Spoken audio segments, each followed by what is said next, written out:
Diobass TV xibaar yu wér te wóor di leen abonné ci Diobass TV xibaar yu wér te wóor. Nous sànq ñu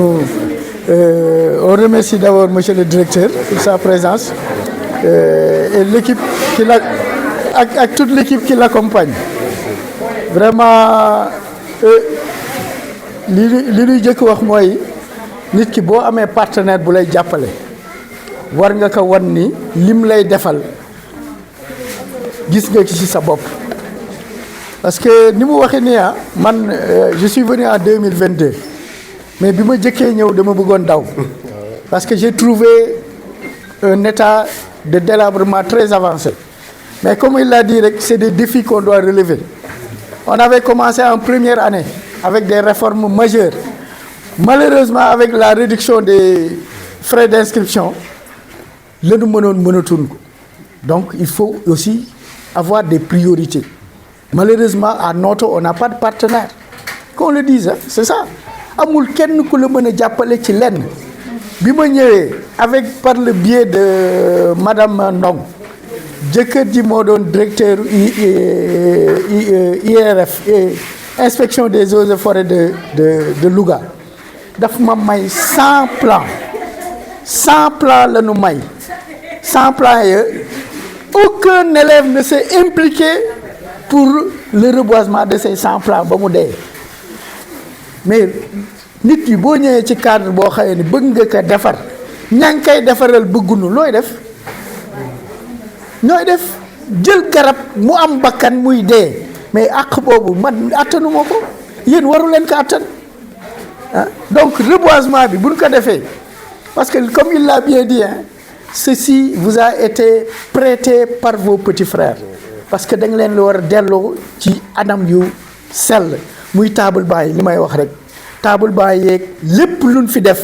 xamal ni seen rakk yi ñoo leen ko abal te bu ngeen leen di war a delloo war ngeen leen delloo dans de bon état mooy lan ëllëg dans 10 ou 15 ans bu ngeen ñëwee ngeen ni garab yi kat ñoo ko fi reboiser woon lii ak lii ñoo ko fi defoon les fresques murales et cetera donc ça on remercie davantage Plan par rapport aux efforts qu'il a eu à faire parce que bi ma ñëwee fii le seul partenaire du lycée de Noto c'est Plan amul beneen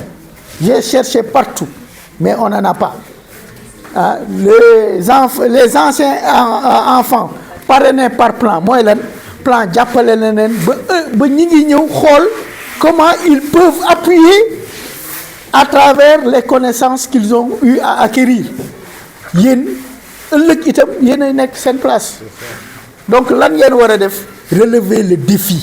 relever le challenge ba ëllëg kenn du leen jam naa ni parce que ñun bu ñu sanoon fi ñuy liggéeyee kenn du fa gën en termes de résultats bu ñu sañoon lycée Noto mooy le premier au niveau national sur tous les plans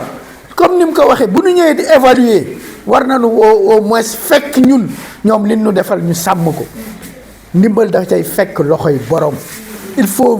nous accompagner li may wax serviette hygiénique yi wër nañu salle yeeg classe yi wax ba sonn ni leen am na ay serviettes yu nekk fii jigéen ñee koy war a utiliser yàllaa leen jagar loolu ku ko amul doo mën a am doom yàlla bu leen degee loolu xéwal bu leen yàlla teg moo tax bu ngeen ko soxlaa dem leen ñu jox leen ko j'en ai parlé à Fatou et à Yaboy Wade qui ont été à multi reprises formés par Plan man leen il faut qu'elles s'organisent pour voir dans les classes bu nu ngeen amee kersa nànk ñu dindi kersa boobu ba bu ngeen ko soxlaa ñoom ñu xool ñu leen koy joxe ngeen jëfandikoo ko parce que une chose n'a de valeur que quand on l'utilise à bon escient ba nga ko soxlaa nga ko war a utiliser donc monsieur on vous remercie directeur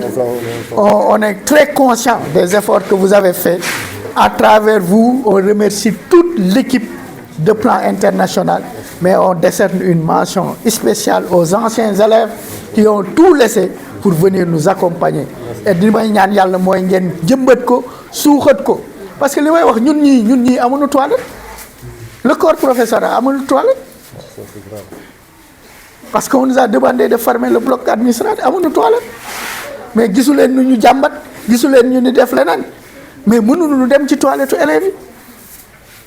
yi mësu leen fa gis benn prof. L'entretien vous revient. On a une femme de charge mais elle ne peut pas à tout temps être là-bas moom bu kiiwee yéen ngeen accompagner am na ay seau am na madaar am na lépp a ngi fi kenn mësu fi laaj leen te joxuñu leen ko mi ngi fii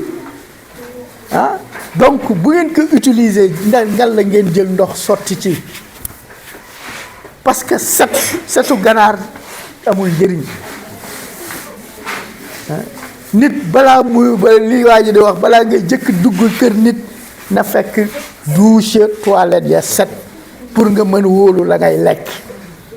parce que bu ma ñëwee kër jaambur ni maa ngay dugg toilette ya gis que nu mu mel bu ma tegalee ma lekk dana sama xel dana am lu mu dem donc dañ leen di ñaan ngir yàlla ngeen approprier wu projet bi ngeen ni kii ku nekk def ko boppam ngeen xëy chaque jour bu ngeen duggee 8 heures ñëw récréation ngeen arrosé ngoon si balaa ngeen di wàcc ngeen arrosé toilettes yi nga am brigade d'hygiène. On a fait venir ici le service d'hygiène mu def une formation ñu former club d'hygiène mais ban ko former la tas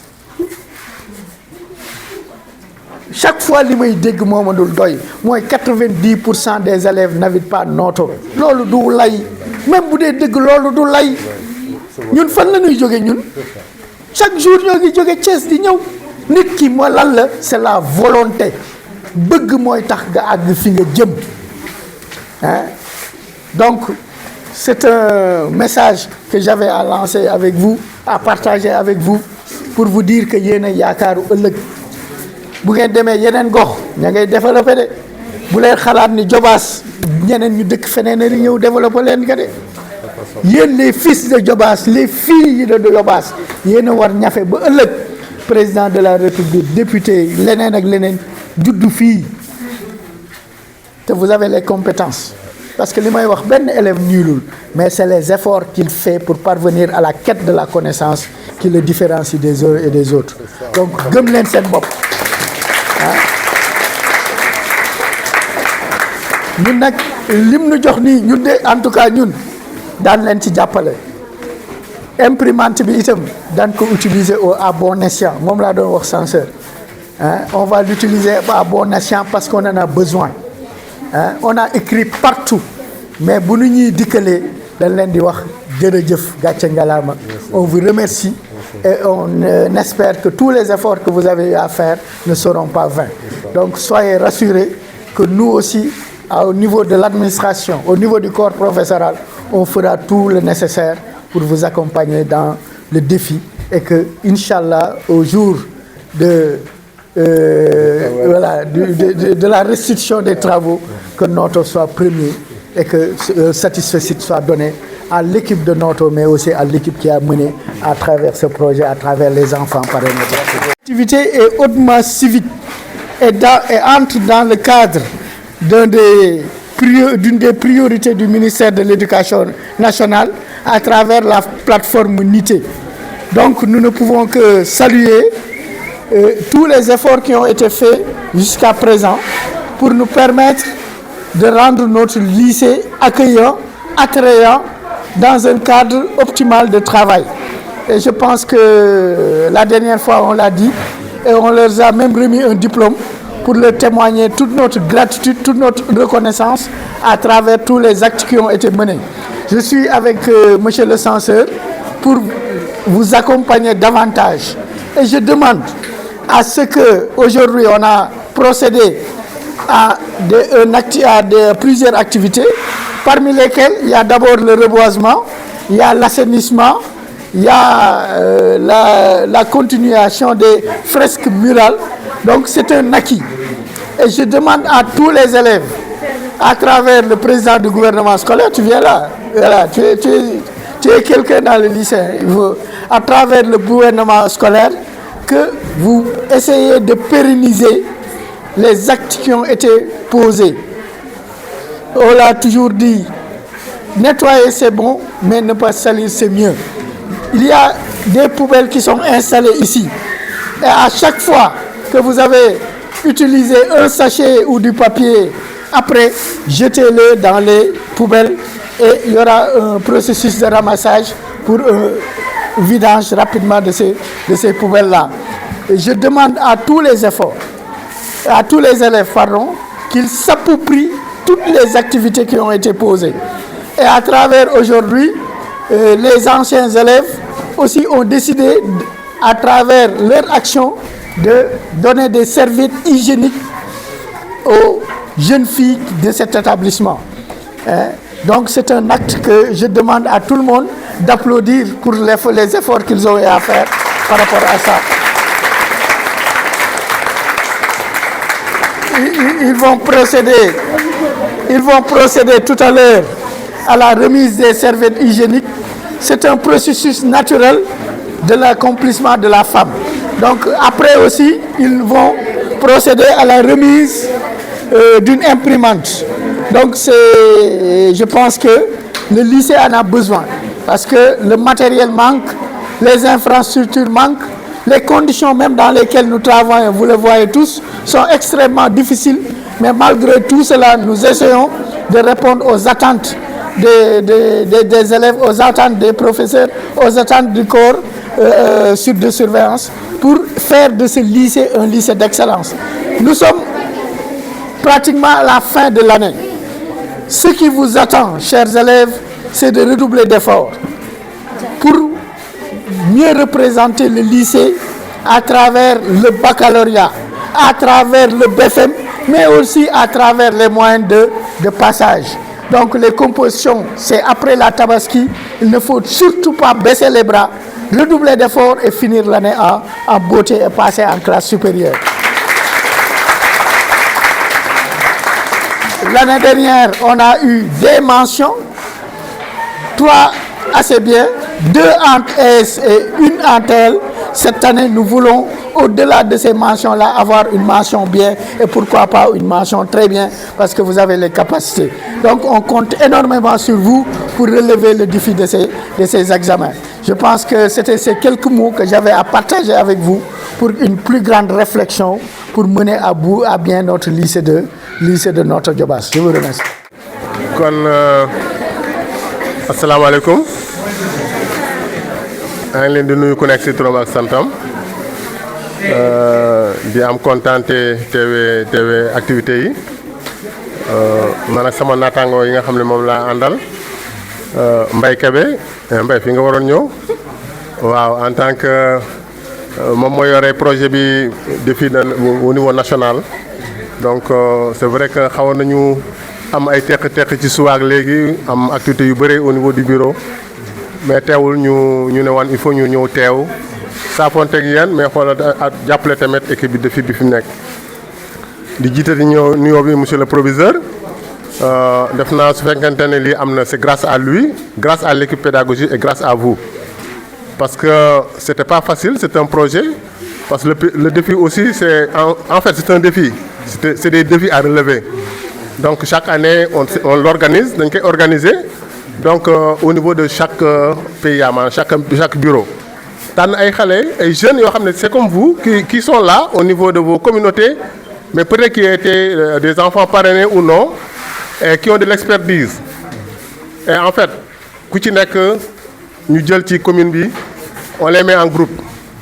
ku ci nekk dem def diagnostic élaborer un projet donc on avait au moins 3 à 4 projets et on a choisi le projet le plus pertinent. Et je pense que ce projet-là était pertinent. C'est pertinent parce que les objectifs ont été impactants. Je pense que les résultats, vous allez les voir. On a parlé de services hygiéniques. Mais c'est un intrant de qualité pour l'éducation. On parle d'hygiène, on parle de latrines, de blocs séparés. C'est un intrant pédagogique qu'on ne peut pas occulter actuellement si on veut réussir. Surtout au niveau des filles. Donc, on a essayé au niveau de ce projet-là de renforcer, parce que mais aussi de renforcer tout ce qui contribue à votre apprentissage. Donc, Adama wax na ko léegi maa ngi koy jaajëfal bu baax vraiment ñoom tamit sonn nañ ci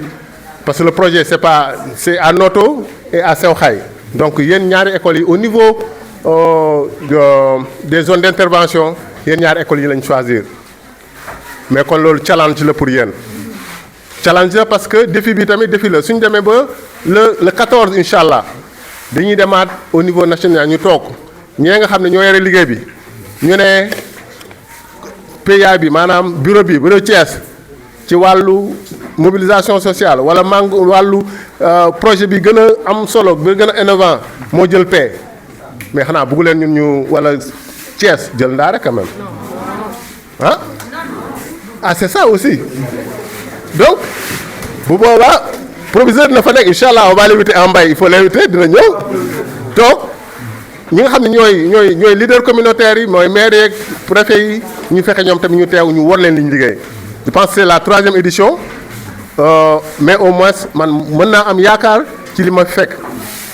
les services hygiéniques wax na ko léegi c'est normal parce que c'est naturel chez vous donc il y a pas de tabou. Avant ça, on a formé des personnes, des élèves ici, au niveau de l'école, accompagnés de garçons, pour la masculinité positive. Am ngeen formation. On a aussi appuyé de l'argent pour que ngeen confectionner wala ngeen mën a démultiplier cela. Parce que jënd bi rek xañ na du nekk loo xam ne su ngeen amul xaalis dootu leen ko mën a def mais si on vous appuie ngeen mën technique bi surtout yi nga xam ne c'est lavable. Déjà, je pense que le budget est déjà viré au niveau des comptes. Je ne sais pas si vous avez pour que vraiment, nous devons une formation, nous démultiplier, nous devons toujours une disponibilité au niveau des écoles. Au niveau, les toilettes, je l'ai dit tout à l'heure, c'est un intrant de qualité, mais man, je sais pas parce que le projet, bien que amana, moi, je sais bloc école classe, avec latrine, nous avons mais moi, 5 ans. C'est au moins 5-6 ans, au grand maximum 7 ans. Mais se dégrader à ce niveau, c'est inquiétant. Fan ngeen nekkoon kan moo ñëw di leen ko nettoyer kan moo leen koy defaral alors que ci état bu baax la war a nekk kan moo répondez-moi qui a la responsabilité de le faire c'est vous non il faut s'organiser donc développement c'est de 1, 2, 3. Mais 1, 2, recul 0, ne doit développer jamais. On ne peut pas à chaque fois investir. On a investi des millions. Donc, si on fait du gain, ça veut dire que l'investissement doit être impactant. Donc, tu dois appuyer en tant qu'élève. Ba nga xamné ku dem ci toilette yi dina set dina am ndox ba vraiment su amé luñu yakku tamit équipe pédagogique ñu ngi fi CGE ñu ngi fi mais au fait gouvernement scolaire yi ngeen mën a jël yenn instant yoo xam ne au moins di ngeen mën ne lii de yàqu nañu teel ko defar mais su ngeen bàyyee ba mu développé ba nga xam ne kenn mënatu ko defar ça demande beaucoup plus d'argent donc loolu tamit maa ngi leen ci ñaax beneen bi c'est le reboisement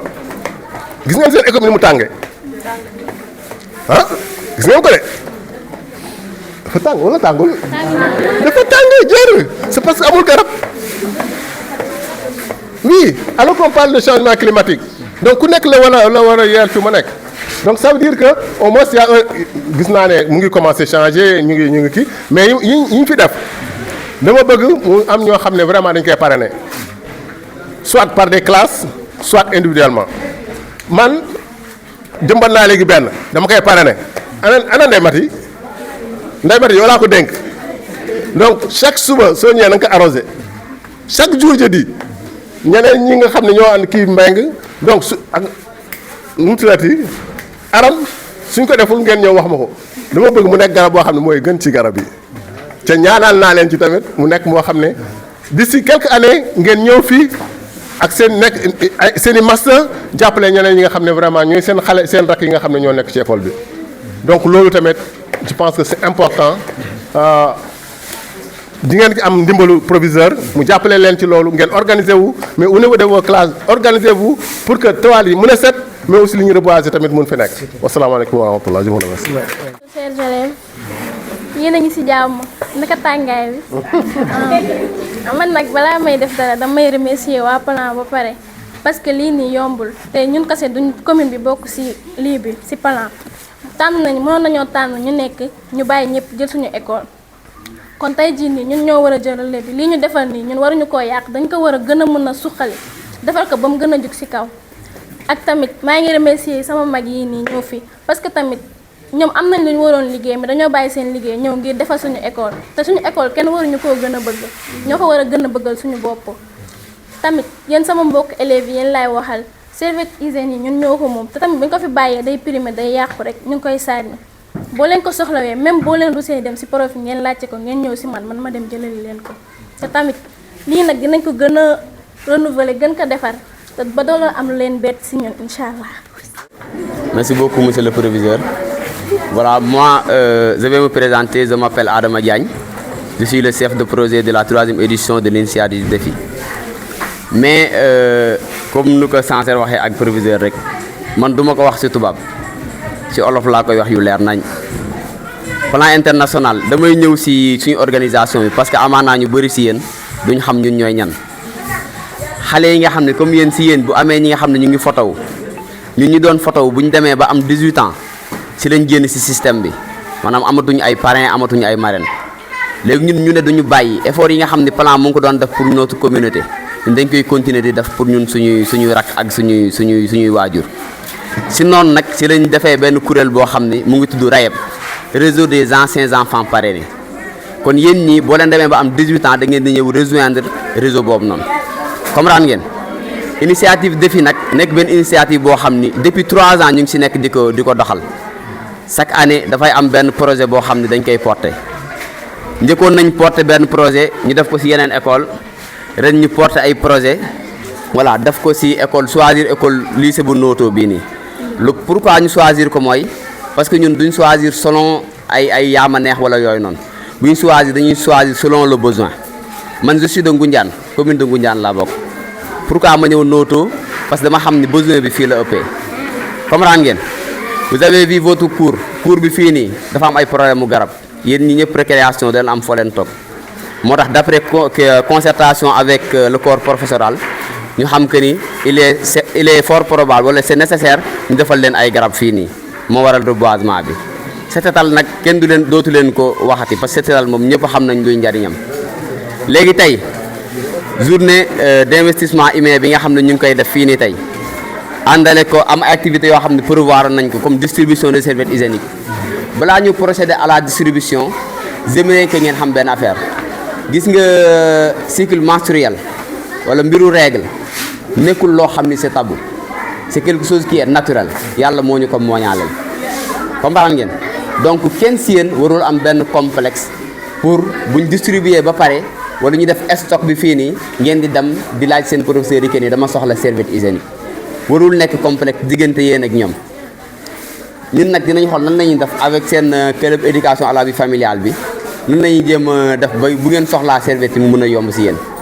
les garçons aussi yéenay gis que ni ñun ñii ñoom Saliou et tout ay góor lañ les garçons aussi ñu ngi ñuy jàppale si liggéey bi ba collectif bi ñu def pour jënd les serviettes hygiéniques ay góor bokk nañ si lu ko def ba si góor yi nga xam ne ñu ngi seen école fii. donc ñu ngi def des activités nous les hommes wala nous les garçons pour yéen les filles donc tabu boobu noonu dafa war a jeex comprendre ngeen et j'espère que dina jeex fii ah dégguma bi yu bari de dina jeex léegi ku soxla si yéen serviette hygiénique dina am courage dem laajal ko boppam ah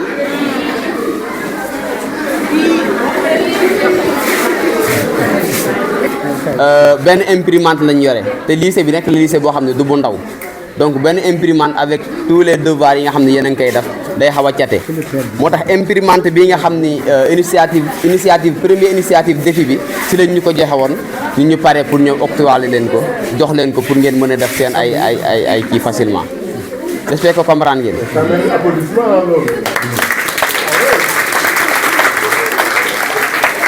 parce que lan moo tax mu mérité ay applaudissement parce que choix bi yombutoon et que du lycée bi kese moo fi nekk on a laissé pas mal d'écoles pour ñëw seen lycée jox leen ko c'est parce que vous êtes dans le besoin comprendre ngeen donc loolu yëpp RAPIS mu ngi koy def avec suñu partenaire Plan International pour mën leen jàppale léegi yéen aussi ñoo ngi ñaan bépp garab boo xam ne reboiser nañ ko fi tey ku nekk na nga ñël courage nga ne garab gii ni sama garab la saa yoo xëyee nga ñëw arrosé ko sinon rek ñun dañuy reboiser dañuy demaat boo leen ko arrosé wul garab yi day dee te garab yi du ñun lay ker waaye yéen lay ker ñuy def terminal nag am nañ benn affaire buñ faral di wax man déwén laay dem balaa garab yi di màgg nangam mais est-ce que classe yi ñu defar ba ñu tabax ko est-ce que ñu ngi fiy jàngee c'est parce que daf ngeen ko pour yéen donc yéen pourquoi pas aussi ngeen def ay effort arroser garab yi pour bu màggee seen rakk yi bu ñu ñëwee mën si am ker comprendre ngeen donc kenn génnul si bateau bi. toilettes yi aussi dafa ñëw nañ fekk mu nekk si état yoo xam ni vraiment man bi ma ñëwee sax dama rus franchement parlant parce que mënuma concevoir école boo xam ni am na plus de 600 et quelques élèves muy góor muy jigéen toilettes yi di leen mel melokaan yi te ñëpp di ko soxla bu ñu ñëwee on a essayé de faire le maximum raxas nañ lépp dem nañ réfectionner toilettes yi et tout léegi bëgg nañ buñ demee itam yéen seen classe bu nekk mu defar benn groupe de balayage nga xam ne chaque jour dina am benn classe boo xam ni moom mooy aye pour balayer ak nettoyer li nga xam ne mooy toilettes yi j'espère que di ngeen ko def exactement bu loolu weesoo